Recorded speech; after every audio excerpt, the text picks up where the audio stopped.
अस्सलाम वालेकुम दोस्तों, कैसे हैं आप लोग। उम्मीद है आप लोग खैरियत से होंगे। पैरट्स होम के साथ एक दफ़ा फिर आपकी खिदमत में हाजिर हुआ हूँ एक मालूमाती नौइयत की वीडियो लेके, और जो कि बहुत बेसिक वीडियो है। बहुत अरसे पहले ये वीडियो बन जानी चाहिए थी, लेकिन मैं कुछ अपनी मसरूफियत की वजह से जो है इस वीडियो के ऊपर काम तो कर चुका था, लेकिन वीडियो के प्रोसेस में नहीं लेके आ सका था। और कोशिश करेंगे कि इस वीडियो को शॉर्ट रखें और बिल्कुल जो कोर मालूमात है सिर्फ उसी तक जो है डिस्कशन किया जाए। तो चलते हैं अपनी वीडियो की तरफ, असल टॉपिक की तरफ। टॉपिक हमारा आज का ये है कि बर्ड्स का जो बिज़नेस है वो कैसे स्टार्ट किया जाए। ठीक है, तो सबसे पहले तो इस बिज़नेस में आने वाले लोग इस चीज़ को जहन में रखें कि ये लाइव स्टॉक है, और ज़रा सा भी मिसहैंडल हुआ तो लाइव स्टॉक जो है वो डेड स्टॉक में कन्वर्ट हो जाता है। ठीक है, तो ये बात तो बुनियादी बात है, सबसे पहले ये जहन में रखनी चाहिए। ठीक है, उसके बाद not for bird but for live stock अगर मैं बात करूं, तो किसी भी लाइव स्टॉक के बिज़नेस करने के लिए जो है वो 3 कैटेगरीज़ होती हैं, और पैरट्स के केस में ये 4 कैटेगरीज़ हो जाती हैं। ठीक है, तो इसमें एक कैटेगरी आती है, मैं इसकी सीक्वेंसिंग नहीं कर रहा क्योंकि ज़ाहिर है फिर वो स्टेप बाय स्टेप अगर हम सीक्वेंसिंग करेंगे तो कुछ इंपॉर्टेंट बातें जो उस टॉपिक से उस कैटेगरी से रिलेटेड होंगी वो कहीं स्किप ना हो जाए, तो इसलिए मैं वन बाय वन इसको डिस्कस कर रहा हूँ जस्ट। ठीक है, तो इसमें सबसे पहली कैटेगरी आती है कि आप जो है वो बच्चे लें। वो किसी भी लाइव स्टॉक में क्या किया जाता है, बच्चे लिए जाते हैं, उनको बड़ा किया जाता है और उनको फिर सेल आउट कर दिया जाता है। जैसे आजकल अब ये रजब का महीना चल रहा है, तो लोगों ने बकरीद के लिए जो है, जो बकरीद के अंदर जो सेक्रीफाइस के लिए जानवर तैयार होंगे, तो उन्होंने वो परचेज़ करना शुरू कर दिए। 3-4 महीने उनके ऊपर मेहनत होगी और वो फिर बकरीद के ऊपर आके सेल आउट कर दिए जाएंगे। इसी तरीके से आप बर्ड्स में भी कर सकते हैं कि आप पट्ठे लें और उनको जो है एडल्ट करके आप सेल आउट करें। ठीक है, again risk factor, basic risk इस बिज़नेस का वो यही है कि लाइव स्टॉक डायगोन में कन्वर्ट हो जाता है। ठीक है, दूसरी चीज़ है सेल एंड परचेस। आप तैयार चीज़ें जैसे ब्रीडिंग पेयर्स हैं या टॉकिंग टेम बर्ड्स हैं वो तैयार आप ख़रीदें। उसकी मार्केट प्राइसेस आपके जहन में होनी चाहिए, आपको उसकी मालूमात होनी चाहिए कि वो मार्केट प्राइस में इतने पे सेल हो सकता है, तो आप उसको इन रेटों में परचेज़ करें कि आप उसमें मार्जिन जो है वो अपना बना सकें। ठीक है, अच्छा पैरेट्स में यहीं पे हम बात करें बच्चे और सेल परचेज़ के बीच के अंदर, तो कुछ लोग ये करते हैं कि वो छोटे बच्चे बिल्कुल पिक करते हैं बॉक्सेस से। ठीक है, और उनको फिर हैंड फिट करा के उनको कुछ को वो जो बर्ड टॉकिंग नहीं कर सकते उनको सिर्फ टेम करके सेल आउट करते हैं। लाइक लव बर्ड में भी हो रहा है, ये बजरीज में भी हो रहा है। और उसके अलावा जो कुछ टॉकिंग बर्ड्स हैं लाइक कॉकटेल्स हो गए, रिंगनेक्स हो गए, रॉ पैरट्स हो गए, ग्रे पैरट्स वगैरह हो गए, तो उसके अंदर भी लोग क्या कर रहे हैं कि उसमें 2 कैटेगरियाँ बन गई हैं कि एक तो वो कैटेगरी है जो बच्चों को बॉक्स से उठाती है, फिर उनको हैंड फिट कराती है और उनको सेल्फ फिट पे कन्वर्ट करके टेम करके सेल आउट कर देती है। फिर उसको वो लोग परचेज़ कर लेते हैं जो उसके ऊपर एफर्ट करते हैं और उनको ट्रेन करते हैं टॉकिंग के लिए। उसी में कुछ बर्ड्स को जो है सिग्नेचर बर्ड बना लिया जाता है, लाइक उनको कुछ स्पेसिफ़िक कुरानी आयत या स्पेसिफ़िक चीज़ें, स्पेसिफ़िक वर्ड्स सिखाए जाते हैं और फिर उनको सेल आउट किया जाता है।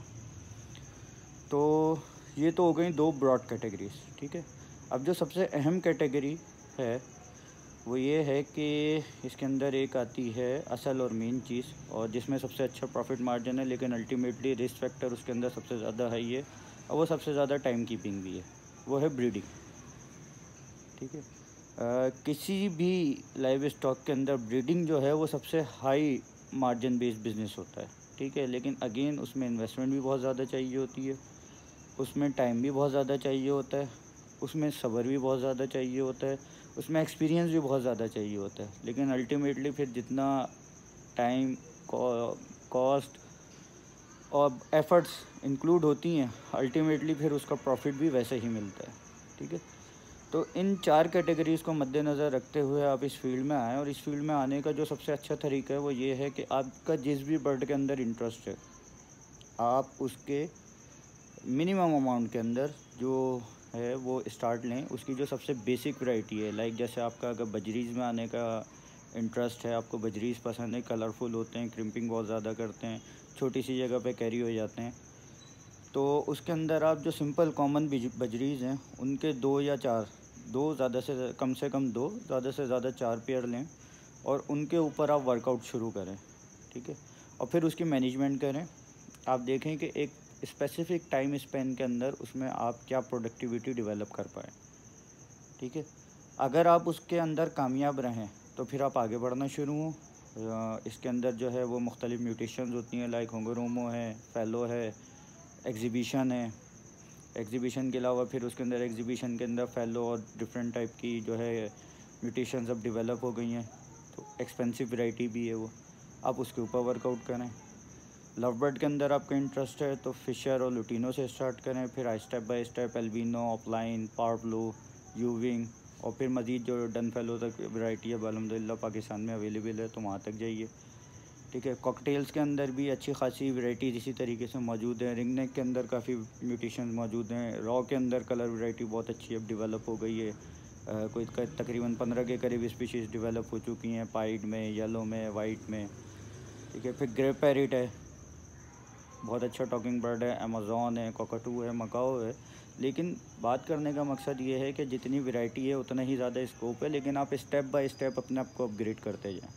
ये ना करें कि एकदम से बहुत ज़्यादा इन्वेस्टमेंट या आपके पास जो कुछ सेविंग्स है वो सारी आप इस बिज़नेस में इन्वॉल्व कर दें और फिर अल्टीमेटली एक्सपीरियंस ना होने की वजह से नुकसान उठाएं। तो हमेशा पहले अपने आप को ट्रेन करें। एक्सपीरियंस सबसे बड़ा उस्ताद है। एक्सपीरियंस हासिल करें और फिर स्टेप बाय स्टेप अपग्रेड करते चले जाएँ अपने आप को, ठीक है। इंडस्ट्री बहुत वसी है, फील्ड के अंदर इसको बहुत ज़्यादा मौजूद है, पोटेंशियल बहुत ज़्यादा मौजूद है। अकेन जैसे इससे पहले मैंने अपनी एक वीडियो के अंदर जो है एक जुमला इस्तेमाल किया था कि बिल्कुल ये जो लाइव स्टॉक है ये इसकी इन्वेंट्री उसी तरीके से ग्रो करती है या इसकी फाइनेंशियल वैल्यू उसी तरीके से ग्रो करती है जिस तरह दुनिया की एक बड़ी तरीन इंडस्ट्री प्रॉपर्टी इंडस्ट्री है उसकी वैल्यू ग्रो करती है। तो बिल्कुल आइए, और किसी भी किस्म की मालूमात के लिए मेरा यूट्यूब चैनल का लिंक भी मौजूद है ऑलरेडी। उसके ऊपर बहुत सारी फाइनेंशियल एडवाइजरी के हिसाब से, ब्रीडिंग टिप्स के हिसाब से वीडियोस मौजूद हैं। अगेन आई एम सेइंग कि आई एम ओपन, किसी भी किस्म की क्यूरी है, कोई फाइनेंशियल एडवाइस चाहिए, कोई फाइनेंशियल फोरकास्टिंग बनवानी है या मार्केट के सिनेरियोज़ के हवाले से डिस्कशन करना है, किसी भी किस्म के लिए, तो मेरा व्हाट्सएप नंबर, मेरा मोबाइल नंबर मौजूद है। आई एम ओपन, जिसको जिस भी किस्म की एडवाइस चाहिए। उसके अलावा 92 रेंज ऑफ प्रोडक्ट्स में हमारे ऊपर तकरीबन ऑलमोस्ट कोई 40 के करीब प्रोडक्ट्स हो गई हैं, जिसमें seed mix, supplements, vaccine, hand feed वगैरह शामिल है, जो कि बहुत ही अफोर्डेबल प्राइसेस में। और मैं ये तो नहीं कहूँगा कि इंटरनेशनल स्टैंडर्ड्स के बिल्कुल कंपेटिटिव है, बस हमने एक कोशिश की है कि हम जो है मेड इन पाकिस्तान के जो बैच है उसको थोड़ा प्रमोट कर सकें और अपना जो भी कुछ हमने एक्सपीरियंस से सीखी हैं चीज़ें वो आप लोगों के साथ शेयर कर सकें और आप लोग उससे फ़ायदा उठा सकें। तो अगेन आई एम सेइंग कि मुझे आप लोगों की सपोर्ट की बहुत ज़्यादा ज़रूरत है। मैं अपनी कोशिश कर रहा हूँ, ठीक है। आप लोग साथ दीजिए, इंशाल्लाह मिलके हम वो वक्त लेके आएंगे कि जो ये फील्ड है, एग्रीकल्चर की फील्ड है, इसको लेके इंटरनेशनल मार्केट में जा सकें और ये बावर करा सकें कि पाकिस्तान के अंदर भी कुछ हो सकता है। ठीक है दोस्तों, इस वीडियो को यहीं तक रखते हैं। इंशाल्लाह आगे फिर आपसे मुलाकात होगी एक और वीडियो में। जो है मैटर उसका तैयार कर लिया पोर्टफोलियो इन्वेस्टमेंट के हवाले से। पोर्टफोलियो इन्वेस्टमेंट क्या होती है और किस तरीके से करना चाहिए, बर्ड की फ़ील्ड को कमर्शियली कैसे लेके चलना चाहिए, वो सारे मामला इंशाल्लाह मैं अपनी नेक्स्ट वीडियो के अंदर बहुत जल्द डिस्कस करूँगा। तब तक के लिए दुआओं में याद रखेगा और हमें सपोर्ट करते रहेगा। मिलते हैं अगली मालूमाती वीडियो में, तब तक के लिए अल्लाह हाफ़िज़।